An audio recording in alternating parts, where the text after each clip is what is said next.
Hello and welcome to another episode of the Create Your Course podcast. This is the show where we help course creating entrepreneurs navigate the entire course creation space from idea to promoting to creation, all that stuff. And super excited today because my guest is Dr. Doreen Downing, and she is a psychologist and founder of the Essential Speaking Institute.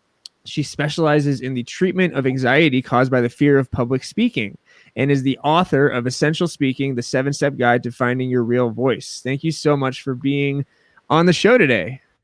Oh, no, thank you for inviting me and giving me this opportunity to have a platform to reach more people. Thanks. Absolutely. I'm super excited because I have been working to get over my fear of public speaking for years. And it's an ongoing thing, but I'm definitely going to be picking your brain about tips to help it. That's great. I did too. It was about 20 years ago when I was invited to speak. I was a psychologist doing research, and I said, no, I can't speak. It was a conference, and they were pretty surprised when they said, but aren't you a psychologist? It isn't fear your business. Yeah, right. Exactly. So what kind of piqued you? Was that the starting of like the interest in getting over the public speaking fear, or where did that interest come from? I think because that confrontation, yes, that here I am helping people with fear and helping them overcome problems in their life. And I had one that I was hiding. And so for sure, I mean, people talk about the imposter syndrome. Yeah. I would say there was truth to it, that it wasn't just something that I was making up. I was really hiding. And as long as it was one person in my office, I was comfortable. I'm very comfortable engaging with one person. I'm great one-on-one. I'm fantastic one-on-one. Yes, you are. Yes. So what is it? But it's so different. And like what comes to mind for me right off the bat here is now with Clubhouse being a popular app and a fantastic networking app, you're in these digital rooms now with sometimes 100+ people, and it's essentially public speaking, but it's just in a digital, you may be walking around your house with your headphones on, but like you're talking in front of a lot of people. And man, that especially when it's like a networking thing and you have like your little pitch that you can do, my heart gets going. It's intense. Yes. And that's I think any place in life is like a stage, and we always have stages. It's not just standing in front of a crowd giving a presentation. Right. A conversation with a couple of people. I know that I work with, there's some people who say they're sitting at their family dinner table and they have anxiety about speaking it. And I know I did when Easter time or any kind of gathering. And it was just, I think what you just said about the numbers is one thing. The number, and there's something about the number of people who have eyes on you that Correct. create. And you're saying Clubhouse, well, the eyes aren't on you. Right. But they can easily be. I mean, you're it is your kind of public persona, or even with your family, it's I think it's very much, we don't as humans want to look dumb when we're giving our opinion or teaching or something. Like that like I want to look good thing is so real. And I've realized over time it is being authentic, and messing up is fine. And the world doesn't end if you stumble over your words. Well, you just said that. So because you're having a situation, pretty much daily on Clubhouse, and you're saying your heart beats fast. You said that in your brain. You said it's okay. It's all right that I flub. It doesn't stop me from doing it. It just is like, okay, this is gonna be intense. And then as soon as I start talking, I'm okay. But like, it's like that stage fright. Like before you're on stage, it's scary. And then as soon as you get on stage, you're like, oh yeah, that's right. I'm fine. And I'm still me. Well, there's some research, and there's a book that's been out just recently by 2 neuropsychologists who have studied the brain. And this is what is so exciting right now, I think, in terms of explaining why people get so, like you're frontal, your cortex says, hey, it's okay. But the hindbrain, where the amygdala lies, that's the, what they call the lizard brain. That's the one that's activated. Mm-hmm. And in their research, they found that there are two systems in our brain that are their book is called Rewire the Anxious Brain. And that explains that you could tell yourself, but the hindbrain has a whole other, system going on that is activated. And you can't tell one part of your brain to stop getting nervous because it has its own. What's the name of that book again? Because I'm sure me and a fair amount of the audience struggles with anxiety, like just in daily life. I have a lot of anxiety, and I would love to be able to have as many tools as possible to help with that. Yeah, it's Rewire the Anxious Brain by Mittman and Carl, two neuroscientists who have really proven that there is a reason why people still get anxious, even though they've done Toastmasters, they've worked hard, they do what you're doing is everyday speaking. And the reason, I just wanted to say that part of what I do in my program as a psychologist is to first get at the roots of anxiety. Not that I have time and could do that with you here, but just the idea that there is something that happened in people's lives, whether it was circumstantial, whether it was more traumatic, like a classroom or a family kind of situation where you're the quiet one and other siblings took up all the space. So you never got a chance to feel like I have the platform and everybody's looking at me and it feels great. So that's what I do first. And that's what the hindbrain, that's what that does, is hang on to early, almost unconscious experiences. So first, it takes a little while and it takes courage to dig a little deeper, because that seems to be where the anxiety lies for a lot of people who are pretty well accomplished, but still get nervous. And I think the nerves is, healthy in some ways. It's a great thing I heard a couple of years ago was the switch of like the nervousness and excitement is basically the same chemical. And so switching to like, oh, I'm excited for this instead of, oh, I'm nervous for this. And like, this can go well and it's fine. Is a cool tool that I've been able to use a little bit. Good. Yes. That's cognitive restructuring. Reframe is what we call that. But you're also speaking to the importance of learning some kind of technique that changes the state of your body. And a lot of people, it could be meditation, it could be breathing, it could be those daily apps that, Calm or Headspace. Yeah. Balance is one I'm using nowadays, but it's about training your body to. Anxiety is the warning signal, like warning, danger, threat. And as soon as you hear that, you've got to be able to do whatever. For me, it's counting backwards and taking a deep breath. I've trained my body to go down, down, down to a calmer. Ooh, I just felt it. It feels good. To a calmer, real time, clear state inside of my gut, as opposed to my head and my chest and being activated in that way. Absolutely. That's fantastic. It's the tools and even for me, it's like bringing my shoulders down, because I'm always tense in my shoulders. I have to just rest a little bit.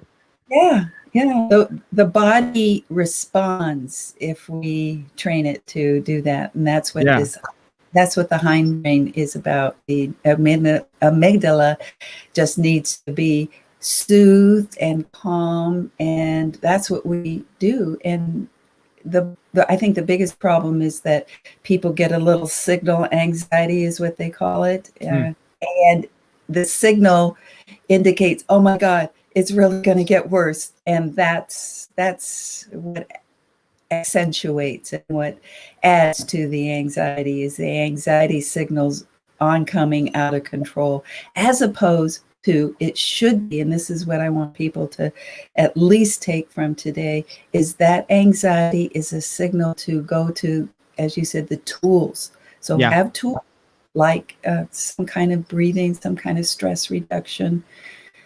And that would be one thing, is some kind of relaxation technique. Absolutely. So I want to dive in to kind of the summary or Cliff Notes version of your 7 steps to finding your real voice, because that is such a, I think there's so much value there and so much like help that what you've written about and what you've kind of made can help people with. Yes. I discovered these 7 steps, or at least I put them together out of my own recovery and my own journey to find my voice. I had taken Toastmasters, won lots of contests, but I still had not reached. And this is the kind of person I love working with, is they go, I've done everything, but I still can't get calm. Right. So after we do the assessment and the digging for what the roots are, and I have some treatment exercises and some processes that I use to help people deal with the healing or some kind of getting at the root that's going to calm their nervous system. So then I go into the 7th step. And the first step is be still. And you notice that it's a be, because my approach to speaking is not about making a better speech. It's like what you're saying. It's a state of being. Right. And so the first step is to learn how to be still, because people think that they're going to go blank. And so let's practice just getting calm and going blank first, so that it's no longer scary. And then you've got techniques like, oh, what did I just say?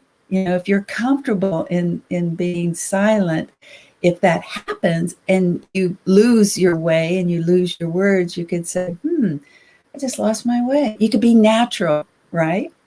Yeah. So that's the first one. And then the second one is be present. Notice I'm doing be, because it's about being. It's not about speaking. None of the 7 steps actually happens to be about speaking, how to be a better speaker, because my sense is that if you can get at who you are authentically, and then the being state is where your strength is.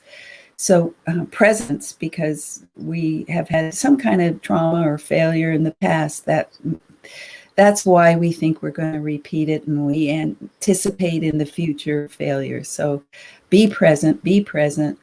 You've got so many gurus out there that teach presence. So no, I just thought about the like where my anxiety has come from. And I remember way back in high school, I did a lot of musicals, and I could sing, so I was always like the lead guy. And I totally blanked on a line in Guys and Dolls, and that was like literally it was so bad that the rest of the play, like I was one of the main guys, so half the play didn't make sense because I didn't get some lines out. Oh, and wow. I just remember like, oh yeah, that cold feeling of forgetting is probably a contributing factor to public speaking fear, for sure. Anyway, that was totally off subject, but that came into my head. No, it's not off subject. It's exactly what's so thrilling when I start digging with people, is they do come up with those memories. And there's a part of you, part of your energy, part of your power that's stuck back there. You had to go on with the play. You had to go on with life. But that moment, it's a little traumatic. I remember that feeling literally so clearly. It was cold and silent and just pure fear. Just like, I literally have no idea what the next line is, and nobody's helping right now, and I'm damn it. Yeah. And that needs to be attended to. That guy who is standing there. No, I think it does because I have a feeling that somewhat of a public speaking, I'm not going to call it a career, but promotional stuff for what I'm doing is in my future. So I would love to be a natural and happy public speaker. When I have, bumpers with note cards, I'm great, but I'd love to just be able to just free form. Yes. I totally understand what you said. I'm glad you pointed to that, because that, just to be off topic for a second, I have worked with people who have anxiety, and let's just say that what I do first is find out, so what are the circumstances? What are they really afraid of? And so let's take imposter. I worked with somebody who found at 12 years old, his father died, and his uncle came to him and said, "You're now the man of the family." And he went, aha, I was an imposter. I could never be the man of the family at 12 years old. So every time he comes on stage, that old wire gets reactivated. So what you just pointed to, I think, is really profound. Yeah. No, Really. thank you. That was cool. So be still, be Yep. present. And then I use something other than eye contact, and I say be gazing. And it's a softening. Right now you could soften your eyes. And when you soften the sockets around your eyes, your cheeks relax. And like what you just said, your shoulders drop. And there's a kind of a relaxation that comes over your entire body. And it just happened to me again as I'm talking. I just calm down when I soften my eyes. And so it's a gazing rather than a staring or a looking, because people are afraid to have all those eyes. So if you soften your eyes and look out from a softer place, I think it helps people not feel so afraid of eye contact. Yeah, no, I get that, because I think a big thing in the public speaking that I did do before the pandemic, I was doing workshops and stuff, is people's paying attention and learning faces are feel like I'm judging you and I don't like this. Yes. When they're concentrating on what you're saying, they're not smiling. They're, oh, let me like get this down. But it doesn't, it looks like, oh, like, what are you talking about? Exactly. So I like that. So softening and not getting those direct in your brain, like, oh, what are they thinking right now? Just the audience is the audience, and it's fine. Yes. Yes. And the next step is be listening. And this relates to exactly what you said. You're right on course here. So be still, be present, be gazing, and be listening. I think a lot of people are so focused on being the speaker, it puts them into a different state. And if you think about yourself as a listener, you're more receptive. You are able to listen to yourself as you're speaking. You're able to listen to people listening to you. And especially if you're able to not get stuck at judgment and to be able to say, oh, they are receiving me. It is a blank wall oftentimes. I totally know what that feels like when it's like middle of a sentence or something, and you know how it's going to end, and you naturally are saying it, but you're thinking about like, oh, this is where, your thoughts are somewhere a little bit different, because I think my thoughts are on the next thing I'm going to say, but I have to, my mouth has to finish what I'm saying. It's a super weird sensation. It feels like your brain's moving faster, and it's like, it's nice because you can get it out and then you go right into the next thing. But man, that is the first couple times that happens. It's like, this is trippy. Yes. It's like a train going fast, and yeah. You're really holding on to the caboose. Exactly right. Yeah. So be listening, and then this next step is it's be positive, but it's not about having a smile on your face and just being rah. This is where I tap into the voice, the deeper voice within. And so I call it the essence. And that's why I call my business Essential Speaking, because it's the essence of you, who you are. And if you can drop down, your voice has a resonance. You are grounded, you are still, you are centered, and you're connected to, I would say, one of the most positive core qualities about you. So it isn't just be positive, it's find the essence of who you are. So with you, Noah, you have a brilliance. You're inside of you. Obviously, probably you became a singer and happened to find yourself on stage because it is a natural thing for you to shine. And inside of I don't know, you could say soul, your spirit, your essence has that quality. And so learning how to have the voice come from there. Yeah. And So if you've practiced all the other steps up to now, then your voice coming from a more resonant, deeper place has a sense of power that then reaches other people. It's like engaging. You just become naturally engaging when you know how to speak from that deeper sense of who you are. Yeah.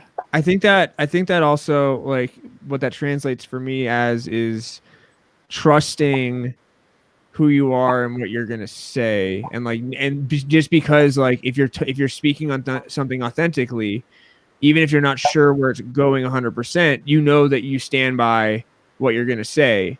So that's, you're able to kind of like maneuver and navigate through that darkness of like not having the note card, not having the specific plan. But that's when the stuff that, is specific to you can come out. Yes, what you're saying is what it feels like actually to be all lined up, aligned. Yeah. Aligned, exactly. Yeah, that's the word. Flowing. In It flow. is. Oh no, that's a goal. If I can be, and I think I do a little bit, like, these podcasts, it's 30, 45 minutes and they go by usually very quickly for me, which means I am in flow, which is super fun. And we have that little, icon at the top saying there's a couple people watching, which makes this public. So it's yeah, being able to trust the flow, which I absolutely do for so much of what I do. The flow state is a tool, which I'm sure for you as well, Yes. because it's just the best. But yeah, it's that, I think, that deep trust of, like, will flow come through for you when your nerves are up. Exactly. And that's why the next step, be connected, Mm. is, it seems like as we go through my steps, you just anticipate On to the next one. So be connected. That shows that you understand and have systematized the process that's natural, which means you teach it very well. So good. Congrats to you on that. Thank you. Noah. So be connected. So what are you connected to? And it's exactly what you're talking about, this core quality inside of you. If you can name it, and it's an affirmation, you can walk around all day long saying, I know I'm warm. I know my heart is just beaming. So, and maybe people could feel that, my love is just with me all the time. And when I stand in front of a large group and I look out, I connect with one person at a time. I don't speak to the group at a whole. Now on Clubhouse, maybe it's more of a visual inside of your mind that you're speaking to just one person. That could be for people who feel like they're anxious on Clubhouse. But if you're in front of a live group, or even, and it's harder on virtual for sure, but it's the sense of having a conversation, one person at a time. Talking to one person who needs your help. That's right.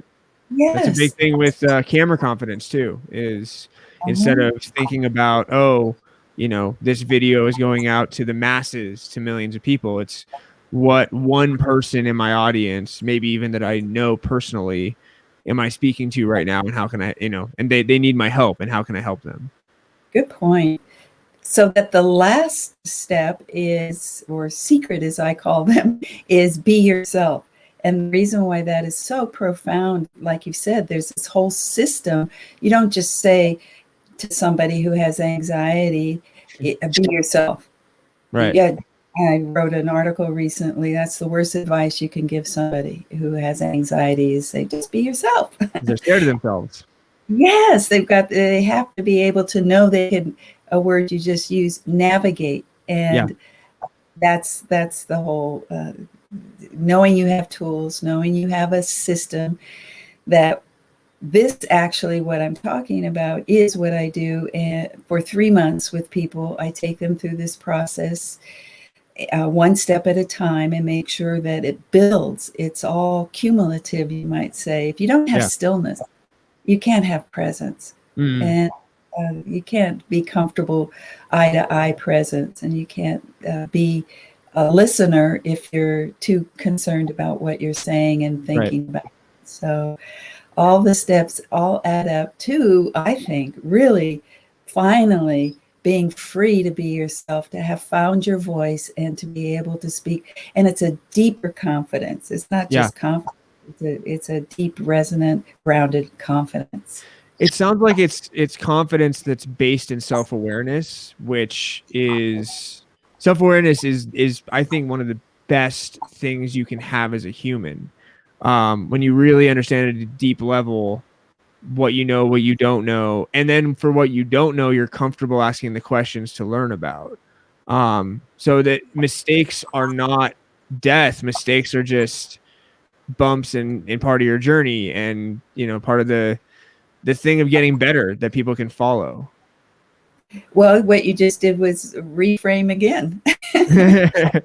And so awareness, for sure, awareness and being able to be in always a learning and a discovery mode, as opposed to a performance mode.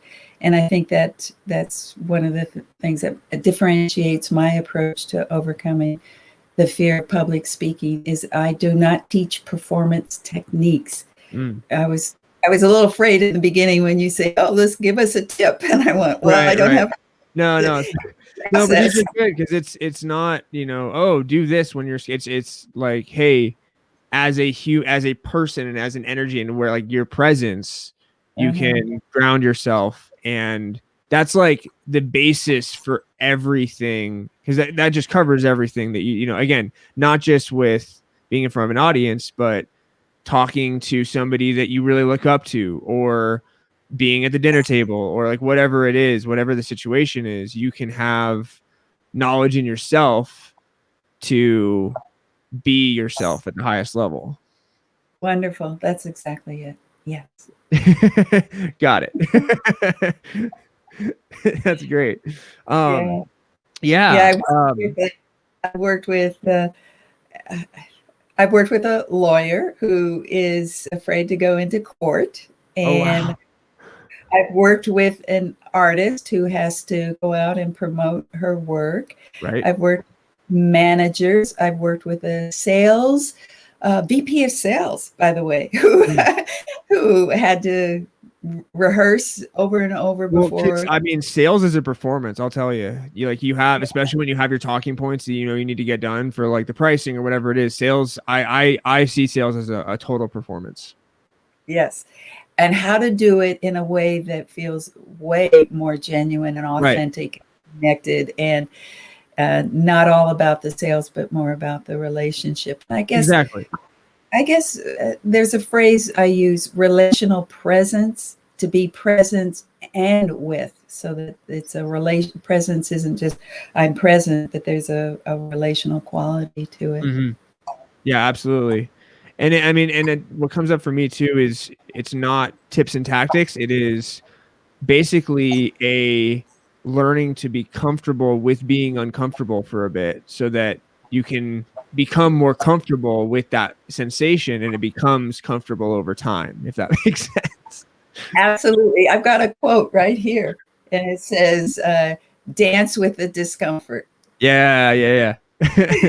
No, it is dance with the discomfort, because it is a dance. It is, and that comes up for like playful, and like that's why I call the whole marketing thing like a game. It's a game. You're trying stuff out. You're playing. You're not it's not life and death. It's you got to pay your bills, of course, but like whatever you're doing, it's playful. It should be fun, and I think for anybody listening to, like, go mess up, go make mistakes, because then you learn.